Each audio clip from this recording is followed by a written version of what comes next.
kuhusu aina mbili za diet ambazo mgonjwa wa pressure, kisukari, changamoto za moyo, matatizo ya figo, matatizo ya ini, matatizo ya uzito mkubwa, matatizo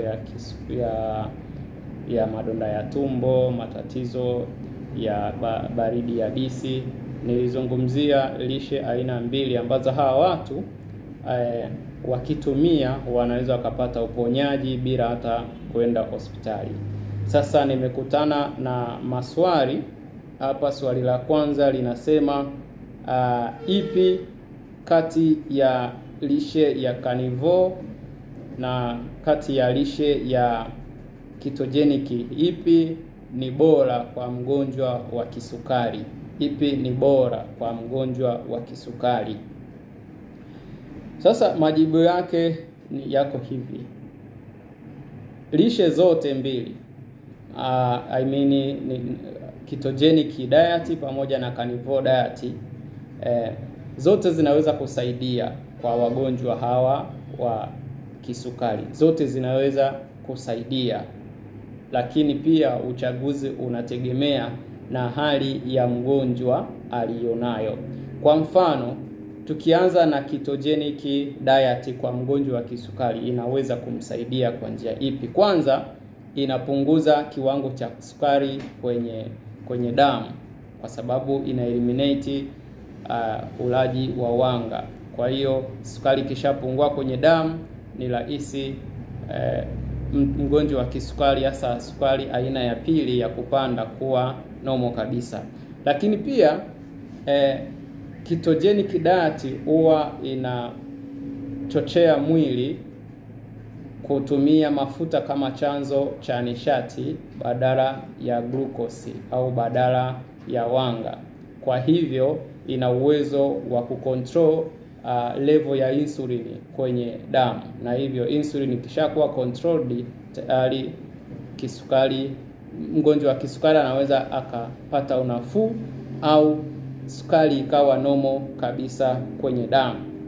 Lakini ketogenic diet tumeona kwamba ni diet ambayo inaundwa na, yaani unapoandaa ketogenic diet ni diet ambayo inatengenezwa na wanga kidogo, tulisema ni gramu 20 mpaka 50 kwa siku, lakini mafuta mazuri mengi pamoja na protini kiasi. Hivyo basi kwenye mboga za majani pia kunaweza kukapatikana nyuzi ambazo hizi nyuzi zinasaidia katika kusaga chakula. Kwa hiyo chakula kikisagika vizuri, sukari ikawa maintained to normal, tayari sukari inaweza ikarudi kawaida. Kwa hiyo hizo ndo faida za ketogenic diet kwa mgonjwa wa kisukari. Lakini pia mgonjwa wa kisukari huyu anaweza pia akaamua kutumia carnivore diet. Nilisema carnivore diet ni diet ambayo mgonjwa anakula nyama peke yake ama na bidhaa zitokanazo na wanyama peke yake. Kwa hiyo hapa kuna kula nyama peke yake, kuna kula mayai, kuna kula pia maziwa, na hapa nilishauri kwamba maziwa mtindi ndo mazuri. Sasa tuangalie hii pia inaweza ikamsaidiaje mtu mwenye kisukari. Kwanza kabisa ni lishe pekee inayopunguza 100% matumizi ya vyakula vya wanga na sukari. Kumbuka hii mgonjwa anakula, yani lishe yake inaundwa na nyama peke yake. Kwa hiyo hakuna chembe ya wanga na sukari, hakuna chembe ya mboga za majani, hakuna chembe ya aina nyingine ya chakula zaidi ya nyama pamoja na bidhaa za nyama. Kwa hiyo akitumia mgonjwa wa kisukari, kuna 100% za sukari yake kushuka kabisa na kuwa normal kwenye damu. Kwa hiyo ni njia bora na imara zaidi, ama ni lishe bora na imara zaidi kuliko ketogenic diet. Lakini pia inaweza kusaidia kwa watu wenye kisukari aina ya pili na matatizo ya autoimmune. Haya matatizo ya autoimmune nitakuja kuyazungumzia baadaye. Autoimmune ni kitendo cha kinga ya mwili kushindwa kuulinda mwili dhidi ya magonjwa. Badala yake hizo kinga zinaanza kuushambulia mwili.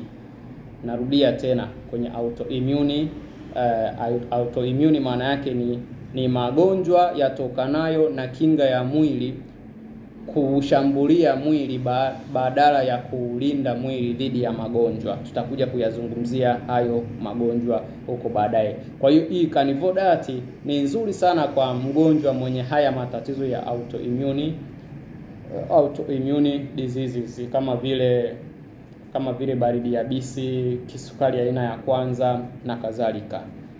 Kwa hiyo sasa unaona kwenye hizi aina mbili ya lishe, ketogenic diet pamoja na carnivore diet, mgonjwa anaweza akaopti kutumia diet yoyote ile.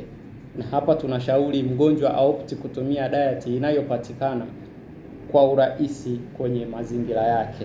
Na kwa kawaida ketogenic diet ni diet rahisi kupatikana kwa wagonjwa wengi kuliko carnivore diet, kwa sababu carnivore diet ni nyama peke yake. Ila ketogenic diet unaweza kuweka mboga za majani, unaweza kuweka tu vitu mbalimbali ambavyo sisi ni vitu rahisi vinavyopatikana kwenye mazingira yetu. Lakini kwa uhalisia carnivore diet ndio ina nguvu zaidi ya kutibu changamoto ya kisukari kuliko ketogenic diet, kwa sababu yenyewe haihusishi hata chembe ya vyakula vya wanga, haihusishi, ni nyama peke yake. Maanake kama utaopti mchana kutumia nyama, labda nyama na mayai na kikombe cha maziwa ya mtindi, jioni ukaamua kutumia samaki labda na samaki na kikombe cha maziwa ya mtindi. Hivyo yani ndo diet hizi zilivyo. Hope maswali nimeyajibu vizuri. Kama utahitaji mwongozo zaidi ama unahitaji kufahamu zaidi kuhusu hizi diet mbili, carnivore diet pamoja na ketogenic diet, andika hapo kwenye comment section, niko kwa ajili ya kukujibu.